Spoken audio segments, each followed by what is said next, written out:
السلام علیکم، میں عبدالستار، آپ الگ نیوز دیکھ رہے ہیں۔ طارق متین ہمارے ساتھ ہیں۔ نتاشا اقبال کو اسپتال سے کہاں لے کر جایا گیا، اور اس کے علاوہ نتاشا اقبال ذہنی مریضہ ہیں یا پھر نہیں ہیں، اس پر ایک اہم ترین خبر آپ کے سامنے شیئر کریں گے۔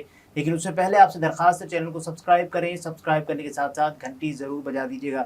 تو جناح اسپتال کے ماہر نفسیات ڈاکٹر چنی لال نے یہ بتا دیا ہے کہ ذہنی مریضہ تو نہیں ہے۔ جی اب دیکھیے، یہ انہوں نے پورا بتایا کہ ان کے پاس رات غالباً 9:45 پر لایا گیا، کیسے لایا گیا اور ان کی کیا حالت تھی، اور پھر اس کے بعد ان کا انالیسس کیا ہے وہ آگے جا کر ڈسکس کریں گے۔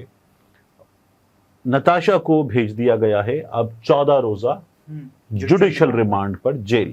لیکن یہ کتنا بڑا مذاق ہے کہ پولیس کو آپ نے تفتیش کرنے کا موقع ہی نہیں دیا۔ پولیس نے ریمانڈ ڈیمانڈ بھی نہیں کیا۔ اور عدالت میں پولیس نے یہ کہا کہ ہمارے پاس سی سی ٹی وی فوٹیج موجود ہے، ہمارے پاس موقع کی فوٹیجز موجود ہیں، اس کی گاڑی ہمارے پاس ہے، ہمارے پاس اس کی گاڑی کی فوٹیج موجود ہے، دوسری گاڑی بھی ہے، تمام چیزیں ہیں، بیانات ہمارے پاس مکمل ہیں، ہم چالان جمع کروانے کے لیے تیار ہیں، تو ہمیں ریمانڈ نہیں چاہیے۔ اب یہ جو ہمیں ریمانڈ نہیں چاہیے، یہ پولیس نے اگر عدالت کو کہہ دیا تو عدالت کیا کرتی؟ عدالت، دیکھیے عدالت کس پہ چلتی ہے؟ جب پولیس چالان دیتی ہے تو عدالت اس چالان پہ چلتی ہے۔ جب پولیس ڈیمانڈ کرے گی کہ ہمیں اس سے تفتیش کرنی ہے اور تفتیش کر کے یہ چیزیں آپ کے سامنے فائنلائز کرنی ہے، تو ہمیں چالان بنانے کے لیے بھی چاہیے، تو عدالت ریمانڈ دے سکتی ہے۔ پولیس نے ریمانڈ ڈیمانڈ ہی نہیں کیا، تو عدالت نے جوڈیشل کر دیا 14 روزہ ریمانڈ پر۔ اب اس کی ضمانت کی درخواست ایک بار پھر جائے گی، اور ضمانت ہوگی یا نہیں ہوگی۔ اچھا، ڈان نے اس کو رپورٹ کیا ہے کہ پولیس نے 14 روزہ ریمانڈ کی استدعا کی ہے۔ ٹھیک ہے، میں جو آج دوست وہاں موجود تھے میں ان کے ذریعے بتا رہا ہوں۔ اس میں ایک اور بہت اہم خبر ہے۔ آپ نے دیکھا یہ جب اتری گاڑی سے پولیس کی موبائل سے اتری، تو اس کا مطلب کیا ہے؟ عدالت کون لایا؟ پولیس لائی۔ کہاں سے لائی؟ جو ہمیں پتا ہے اس کے مطابق اسپتال سے لائی۔ سورسز، جناح اسپتال میں موجود سورسز یہ بتا رہے ہیں، جو ظاہر ہے کہ جناح اسپتال کی انتظامیہ کا ہی ایک بیان آئے گا، وہی کنفرم کر سکتے ہیں کہ ایسا ہوا یا نہیں ہوا، لیکن سورسز کا یہ کہنا ہے کہ یہ رات میں جناح اسپتال سے کہیں لے جائی گئی۔ ٹھیک ہے، اب یہ وہاں سے کہاں لے جائی گئی، کیوں لے جائی گئی اور کیا ہوا، یہ پتہ چلنا باقی ہے۔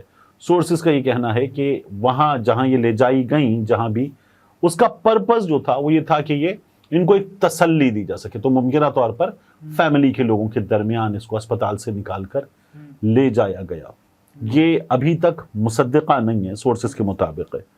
تو کیا ہے؟ اس کے علاوہ ایک اور خبر بھی ہمارے سامنے آئی، افواہ آئی بلکہ، کہ یہ بیرون ملک فرار ہو چکی ہے۔ جی، یہ سوشل میڈیا پر چلی، لیکن فیکٹ چیک ڈان نیوز نے کیا ہے، تو انہوں نے کہا ہے کہ یہ اسپتال میں آج عدالت میں پیش ہوئی ہیں اور ایسا نہیں ہے۔ اور وہ کل رات کو میں نے جو ہم جہاں تھانہ بہادر آباد گئے تھے، انہی کے آفیشل سے میں نے سب سے پہلا رابطہ کیا۔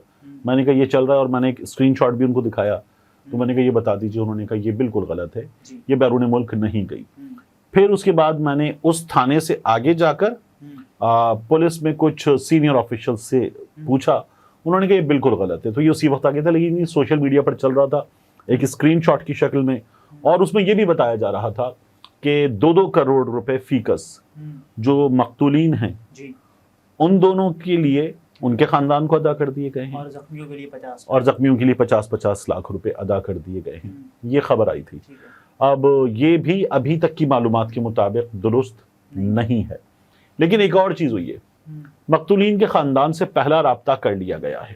اس پہلے رابطے میں وہ جو ایک تعزیتی رابطہ ہوتا ہے، جی، وہی رابطہ ہے، وہ رابطہ کر لیا گیا ہے، اور ان سے کہا گیا ہے کہ ہمیں بہت افسوس ہے یہ ہوا، اور یہ جو ہے نتاشا کی غلطی سے ہوا، ہم آپ کے دکھ میں برابر کے شریک ہیں، ہمارے کوئی بھی ورڈز جو ہے وہ آپ کا دکھ ختم نہیں کر سکتے، اس دکھ کا ازالہ نہیں کر سکتے، اور ہم آپ کے ساتھ ہیں۔ یہ جو ورڈز ہیں یہ ان تک پہنچا دیے گئے ہیں۔ نارملی یہ کمیونیکیشن جو ہے، اس طرح کی کمیونیکیشن ابتدا ہوتی ہے اس کمیونیکیشن کے لیے جس میں پھر کسی مرحلے پر یہ بات کی جائے کہ ہم کمپنسیٹ کچھ کرنا چاہتے ہیں، فائنینشلی کمپنسیٹ کرنا چاہتے ہیں، یہ اس کمیونیکیشن کی ابتدائی کمیونیکیشن ہوتی ہے۔ تو یہ رابطہ جو ہے وہ اکارڈنگ ٹو دی سورسز مقتولین کی فیملی سے کر لیا گیا ہے۔ جو ان کی کہانی ہے وہ آپ نے دیکھا ہے کہ وہ نوکری بھی کر رہی تھی, پڑھ بھی رہی تھی, والد اس کے بڑی مشقت کر رہے تھے اپنے گھر کو چلانے کے لیے, بچوں کو پڑھانے کے لیے, اور اس کے بڑے سپنے تھے. یہ سپنے ختم ہوئے. ایک لڑکی جو بہت محنت کر کے اپنا کریئر بنانے کا خواب دیکھ رہی تھی, وہ سپنے جو ہے وہ اپنے گھر کے لیے کلر وغیرہ وہ خود ان نے کروایا, روند ڈالے اس گاڑی نے, نتاشا نے. اور یہ جو ہے نا ملزمہ, مختلف سی سی ٹی وی فوٹیجز ہم نے دیکھی کہ کس انداز سے وہ گاڑی چلا رہی تھی, اندھا دھند طریقے سے. ملزمہ تو میں سمجھتا ہوں کہ یہ ٹیکنیکل لینگویج میں قانونی طور پر, لیکن میں تو کہوں گا مجرمہ, کیونکہ یہ جرم تو اس نے کیا ہے کہ 2 افراد کی گاڑی, ان کو بائک کو ہٹ کیا, باقی گاڑیوں کو ہٹ کیا, ان کی جان لے لی. تو یہ جو ہے نا قتل بالسبب جو مزید ڈالی گئی اس میں دفعہ, تو جرم تو ہے وہاں پر موجود. عدالت اس جرم پہ کیا کرتی ہے, آؤٹ آف کورٹ سیٹلمنٹ کیا ہوتا ہے, کس طرح سے ہوتا ہے, یہ ابھی آگے جا کر سامنے آنے کی بات ہے. ڈاکٹر چنی لال کی رپورٹ میں ایک چیز اور آئی, یہ سب سے زیادہ امپورٹنٹ ہے. چنی لال نے کہا کہ جو اہل خانہ ہیں وہ ثابت نہیں کر پائے کہ ان کا کوئی علاج چل رہا ہے نفسیاتی. ایگزیکٹلی, جب آپ کسی ڈاکٹر کے پاس جاتے ہیں تو آپ اس کو بتاتے ہیں کہ یہ میڈیکل ایشو ہے ان کے ساتھ, تو ڈاکٹر کہتا ہے کہ ٹھیک ہے, اس میڈیکل ایشو پر پریویس ٹیسٹ, ڈاکٹرز کی فائنڈنگز, کیا کیا کروایا گیا ہے, کیا کیا علاج اب تک ہوا ہے, وہ ہمیں دے دیجئے تاکہ ہم دیکھ سکیں. تو موجودہ ڈاکٹر جس کے پاس آپ جس پرابلم کے لیے بھی جاتے ہیں, وہ نارملی پریویس رپورٹس مانگتا ہے. ہاسپٹل کے یہ پروٹوکولز ہوتے ہیں, انہوں نے وہ مانگا اور کوئی ریکارڈ نہیں دیا جا سکا, یہ ثابت نہیں کیا جا سکا کہ ان کے کسی ذہنی مرض کے لیے علاج چل رہا ہے. یہ اس معاملے کا سب سے بڑا بیان ہے. اب یہ ہاسپٹل جو آئی تھی, وہ چنی لال کی رپورٹ یہ کہتی ہے کہ اس وقت ایب نارمل بیہیویئر تھا, اریٹیبل بیہیویئر تھا, اور اریٹیشن کے علاوہ یہ کنفیوز تھی. 3 چیزیں ہیں, بہت الجھی ہوئی تھی, بہت بیزار تھی, تعاون نہ کرنے والا تھا, اور ایب نارمل بیہیویئر تھا. یہ اس میں 3 چیزیں دی گئی ہیں. جیسا اس طرح کے واقعات کی بات ہوتا ہے. اب یہ سوال جو ہے, رفعت سعید صاحب جو ہیں, انہوں نے اپنے فیس بک پر 2 پوسٹس لگائی ہیں. اب رفعت سعید پاکستان کے ٹاپ رپورٹرز میں شامل ہیں. کراچی میں آج نیوز جو ہے اس کے بیورو چیف بھی ہیں. رفعت سعید صاحب نے 2 پوسٹ لگائیں. ایک میں تھا کہ جس طرح سے شاہ رخ جتوئی کیس میں کہتے ہیں اگر سانحہ کارساز کے حوالے سے سول سوسائٹی اور پولیس کا ضمیر بھی جاگ گیا تو ملزمہ سزا سے نہیں بچ سکے گی. اور انہوں نے لکھا کہ چند سال پہلے کلفٹن میں معروف شاذیب قتل کیس کی طرح سپریم کورٹ سانحہ کارساز کا از خود نوٹس لے تاکہ کوئی انصاف سے محروم نہ رہ جائے. بالکل ٹھیک ہے. اب یہاں جو معاملہ ہے نا, رفعت سعید صاحب نے انہی چیزوں کے نیچے کمنٹس میں کیا لکھا ہے, وہ یہ کہتے ہیں کہ ہم بھی بار بار بات کرتے ہیں کہ عامر منصوب صاحب ایک بڑے وکیل ہیں. وہ یہ کہتے ہیں عامر منصوب اچھا وکیل ہے, ضمانت کروا لے گا, ضمانت کروا لے گا. ایک دوسرے وہ یہ بہت بڑی کامیابی نہیں ہے اس وکیل کی جو ہم کامیابی گردان ہیں جس کو کہ اس نے جوڈیشل ریمانڈ پر بھجوا دیا کم از کم. اب نہیں, اب یہ دیکھیے نا کہ پولیس نے بتا دیا کہ ہمیں نہیں چاہیے. دوسرا وہ یہ کہتے ہیں کہ یہ جو ہے اس بات کے چانسز ہیں کہ سیٹلمنٹ ہو جائے گی, ایسی چیزیں نظر آ رہی ہیں. اور اس کے علاوہ اس کے وکیل جبران ناصر صاحب اس کو اچھا, جبران ناصر صاحب سے میری بات ہوئی تھوڑی دیر پہلے, اور ہم ان کا انٹرویو بھی کریں گے انشاءاللہ. تو جبران ناصر صاحب جو ہیں وہ یہ کہہ رہے ہیں کہ ان سے رابطہ ہوا ہے, انہوں نے اسسٹنس ان کو دے دی ہے تمام, اور تمام جو مشاورت ہے وہ کر لی ہے. ابھی جو وکالت نامہ فارملی اور وہ ان کے وکیل بنے یہ نہیں ہوا ہے, اور بات چیت ہوئی ہے, انہوں نے کچھ مشاورت کر دی ہے.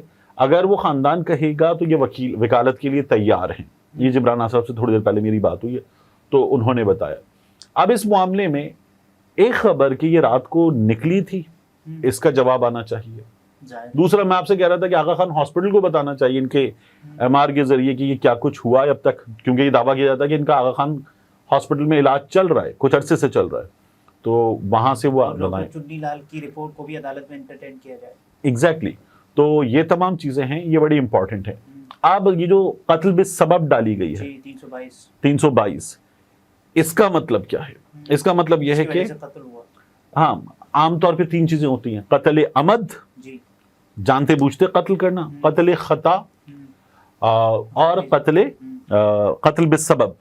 یہ جو ہے قتل بالسبب کے ایک ریزن ہے, یہ گاڑی چلانا ریکلس, یہ اس کا ریزن ہے. یہاں سے معاملہ دیت کی طرف بڑھے گا. اب دیت کے معاملے میں چیز کیا ہے کہ ہوتا کیا ہے, جامعہ بنوری ٹاؤن کی جو ویب سائٹ ہے, دارالفتاح ہے ان کا, جہاں سے فتویٰ جاری ہوتا ہے, ان سے سوال ہوا. ایک جو 67 لاکھ کی رقم کی بات ہو رہی تھی, تو وزارت خزانہ کے اور وزارت مذہبی امور, ان کے حکام مل کر طے کرتے ہیں کہ دیت کتنی ہوگی کسی کیس میں, کسی سال میں. کیونکہ اگر شرح نے طے کیا ہے تو شرح نے دینار میں طے کیا ہے, سونے کی مقدار میں طے کیا ہے. تو اس سونے کی مقدار کے حساب سے جو موجودہ ویلیو بنتی ہے 68 لاکھ ہے, وہ بنتی ہے 68 لاکھ روپے. یہ چاندی میں یا سونے میں شرح نے مقدار طے کی ہے, اور پھر اس کو موجودہ دور کے حساب سے جا کے کنورٹ کیا جاتا ہے, تو یہ رقم بنتی ہے. اس کے علاوہ ایک اور چیز ہے, اور یہ بھی اہل خانہ کا یا لواحقین کا استحقاق ہے کہ وہ لیں یا کارروائی کے لیے آگے بڑھیں. اس کے علاوہ ایک اور چیز ہے کہ یہ 3 سال کے اندر ادا کی جائے گی. اچھا, اس کے بعد اس میں ایک چیز جو امپورٹنٹ ہے وہ یہ کہ باہمی طور پر بھی دیکھا جا سکتا ہے. یعنی جو شرح نے رقم دے دی ہے, فرض کیجئے کوئی قتل کرنے والا یہ کہے کہ میرے پاس 68 لاکھ نہیں ہے, میں اس سے کم میں دینا چاہتا ہوں, اور مقتول کے ورثہ ایگری کر جائیں کہ ٹھیک ہے ہم اس جگہ بھی ایگری کر جاتے ہیں, تو یہ بھی ہو سکتا ہے. اور اس کے علاوہ گنجائش ہے, دین گنجائش کا ہے. اور اگر مقتول کے ورثہ کہیں کہ ہمیں یہ قبول نہیں ہے جو شرح میں لکھی ہوئی ہے, ہم یہ سیٹلمنٹ چاہتے ہیں آپ کی مالی حیثیت کو دیکھتے ہوئے, اپنے نقصان کو دیکھتے ہوئے, تو میوچلی ایگریڈ اپون اماؤنٹ اس سے زیادہ بھی ہو سکتی ہے. تو ہم نے اپنے ملک میں ہی یہ رقوم جو ہیں وہ کروڑوں میں دیکھی ہیں. دیگر دفعات بھی لگی ہوئی ہیں کہ جن کی بنیاد پر ریاست کی بھی ذمہ داری بنتی ہے نا, کہ لوگوں کو اور عوامی سطح پر جو خطرات لاحق ہوئے, چوٹیں لگنے کا خدشہ اور چوٹیں لگی, باقاعدہ لوگ قتل ہوئے اور زخمی ہوئے, تو ریاست کو بھی چاہیے نا کہ بھائی اگر سیٹلمنٹ ہو بھی جائے تو کم از کم یہ مثال تو سیٹ نہ ہو نا کہ کل کو اگر کوئی دوسرا بھی قتل کرے اور وہ اگر صاحب استطاعت ہے پیسے دے کر جان چھڑا دے. ٹھیک ہے, اس میں کچھ چیزیں ہیں جو چیک کرنے کی ہیں. ہمارے ہاں وہ اس طرح سے نہیں ہوتی. اس گاڑی کے جو شیشے ہیں وہ ہم نے جب گاڑی کھڑی ہوئی تھی وہ بھی دیکھا. عام طور پر کوئی بھی کالے شیشوں والی گاڑی آ جائے, کچھ ہو جائے تو کیا ہوتا ہے, اگر یہ گاڑی ہوگی کسی ہلکی پھلکی سی گاڑی ہوگی, غریب کی گاڑی ہوگی, سستی سی گاڑی ہوگی, تو روکا جاتا ہے. ایس یو ویز ہوتی ہیں تو پولیس والے جو سڑک پہ کھڑے ہوتے ہیں وہ عام طور پر نہیں روکتے. اور اگر وہ ایس یو ویز اس کلاس کی ہوں کہ لینڈ کروزر ہوں, بھی ایسے رپورٹ کرے گا کہ ایس یو وی, ہاں ڈان بھی, پھر ڈان اخبار لکھتا ہے آپ فاسٹ موونگ ایس یو وی, تو یہ کون سا مذاق ہے. مطلب وہ گاڑی نظر آ رہی ہے کہ وہ ایک لینڈ کروزر تھی, اس کا یہ نمبر تھا, رپورٹ کیجئے, اس میں موجود خاتون کا نام یہ ہے, وہ اس کی اہلیہ ہیں, اور یہ ان کا بزنس پروفائل ہے, رپورٹ کیجئے. اور وہ خاتون جن کے بارے میں بتایا جا رہا ہے وہ ذہنی مریضہ ہیں, وہ بورڈ آف ڈائریکٹرز میں فلاں فلاں فلاں عہدہ بھی ہولڈ کرتی ہیں. وہ کیسی ذہنی مریضہ ہیں جو بڑے بڑے عہدے بھی ہولڈ کرتی ہیں, کاروبار دیتی ہیں. ہاں, تو وہ بھی کیجئے اور پھر بتائیے کہ یہ کیا ہو رہا ہے. پوری ذمہ داری کے ساتھ تمام چیزیں سامنے آنی چاہیے. یہ طارق متین تھے, گفتگو آپ نے ملاحظہ فرمائی. اجازت دیجیے اللہ